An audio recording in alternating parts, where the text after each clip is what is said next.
সংযুক্ত আরব আমিরাতে ভারী বৃষ্টিতে আকস্মিক বন্যায় ক্ষতিগ্রস্তদের সহায়তায় 200 কোটি দিরহামের তহবিল ঘোষণা করেছে দেশটির সরকার। ক্ষয়ক্ষতি নিরূপণের পাশাপাশি তহবিলের অর্থ বণ্টনে মন্ত্রী পর্যায়ের একটি কমিটি গঠন করা হয়েছে। গত সপ্তাহে আমিরাতে স্মরণকালের ভয়াবহ বৃষ্টিতে আকস্মিক বন্যা দেখা দেয়। একদিনেই 6.04 বিলিয়ন ঘনমিটার বৃষ্টিপাত রেকর্ড করা হয়, যা দেশটির এক বছরের সমান বৃষ্টি।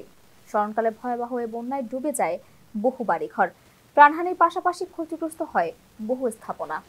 বুধবার আবুধাবিতে দেশটির মন্ত্রিসভার বৈঠক অনুষ্ঠিত হয়।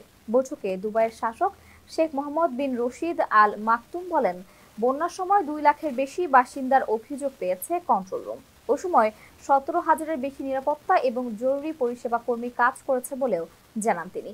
ভারী বৃষ্টির ইতিবাচক দিক তুলে ধরে দুবাইয়ের এই শাসক বলেন, বৃষ্টির কারণে সংযুক্ত আরব আমিরাতে ভূগর্ভস্থ পানির পরিমাণ বেড়ে গেছে। বন্যা মোকাবেলার উপায় জানা গেছে, এখন বাড়তি প্রস্তুতি নিতে হবে।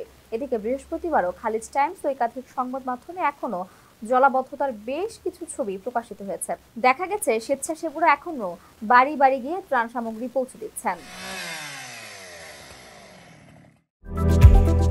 আকর্ষণীয় রেট ও দারুণ সব ডাটা বান্ডেল পেতে আজই ব্যবহার করুন ফ্রেন্ডলি সিম।